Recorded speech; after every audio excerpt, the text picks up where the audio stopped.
और अध्यक्ष जी आप देखिए कि ये डिस्टर्ब तब करते हैं कि उनको अंदाजा आता है चोट बड़ी गहरी होने वाली है। उनको मालूम है कि मुसीबत में फंसे हैं आज, और कुछ लोग बोल करके भाग जाते हैं और झेलना ऐसे बेचारों को पड़ता है।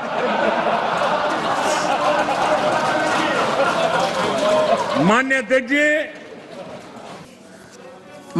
जी, कभी कभी मैं ये विषय बहुत प्यार से कह रहा हूं, नाराज मत हो जाना।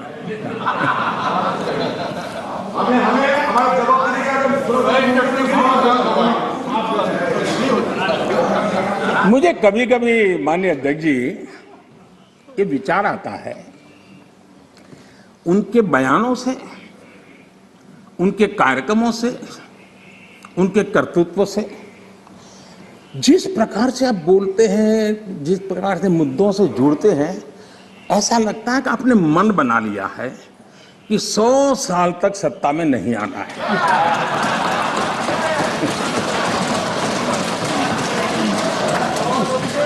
कोई ऐसा नहीं करता जी। थोड़ी सी भी आशा होती, थोड़ा सा भी लगता हाँ यार देश की जनता फिर से फुलहार करेगी, तो ऐसा नहीं करते जी। और इसलिए खैर अब आपने ही तय कर लिया है 100 साल के लिए, तो फिर मैंने भी तैयारी कर ली है।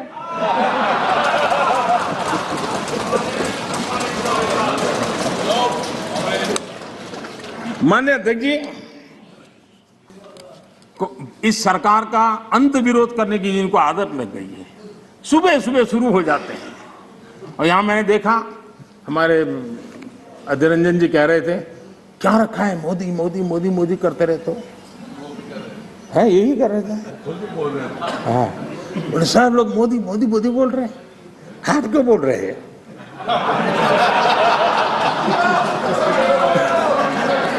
आप लोग सुबह होते ही शुरू हो जाते हैं।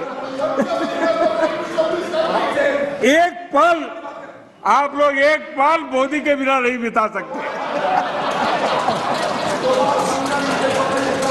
अरे मोदी तो आपकी प्राण शक्ति है।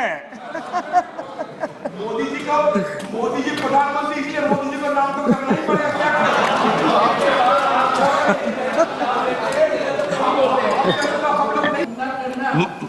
माननीय सदस्य प्लीज। माननीय अध्यक्ष, समझाएंगे, आप पूरा सुनो, सब समझाएंगे।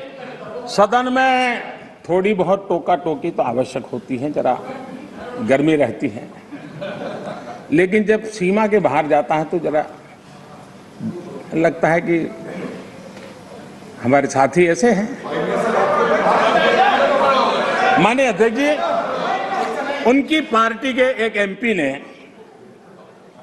चर्चा की शुरुआत की थी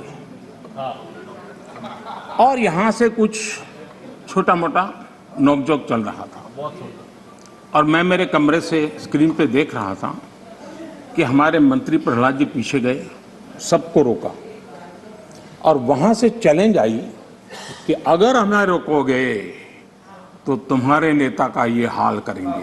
क्या इसी का ये हो रहा है क्या? माननीय अध्यक्ष जी, दर्शन करने का मौका मिला। माननीय अध्यक्ष जी,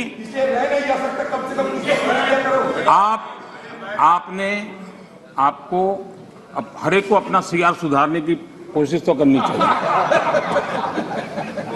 और मैं मानता हूं जितना किया है उससे आपका सीआर ठीक हो गया है।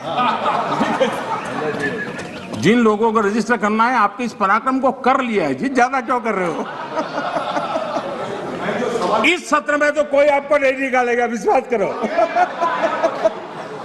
इस सत्र में आपको कोई निकालने का नहीं, मैं आपको गारंटी देता हूं।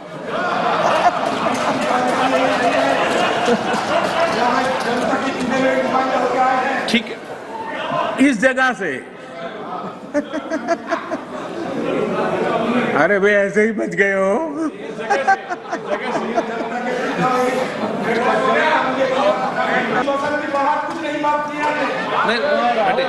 माननीय अध्यक्ष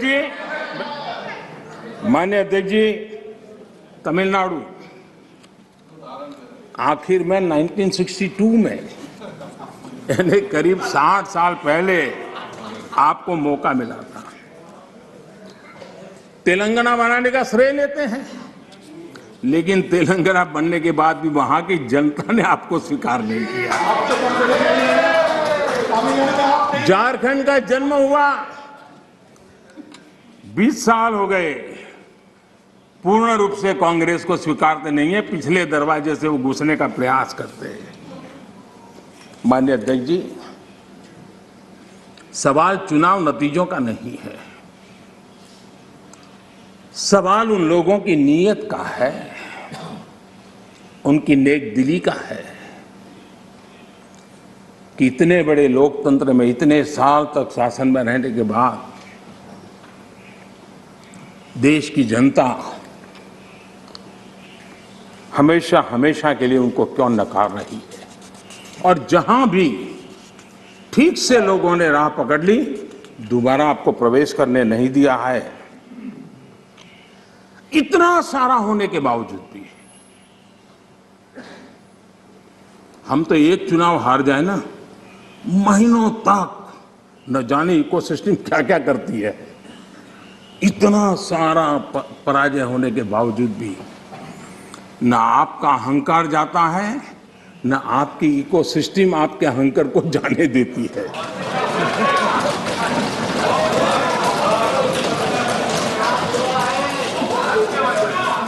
रहिए।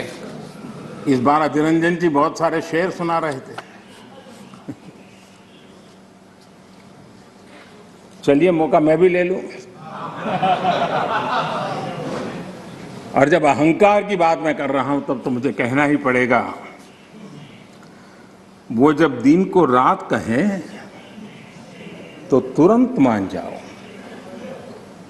वो जब दिन को रात कहें तो तुरंत मान जाओ, नहीं मानोगे तो वो दिन में नकाब ओढ़ लेंगे। 2 करोड़ की जरूरत हुई, रोजगार के बारे में बात कीजिए। जरूरत हुई, प्लीज आप जरूरत हुई तो हकीकत को थोड़ा बहुत मरोड़ लेंगे। वो मगरूर है, खुद की समझ पर बेइंतहा। उन्हें आईना मत दिखाओ, इन्हें आईना मत दिखाओ, वो आईने को भी तोड़ देंगे।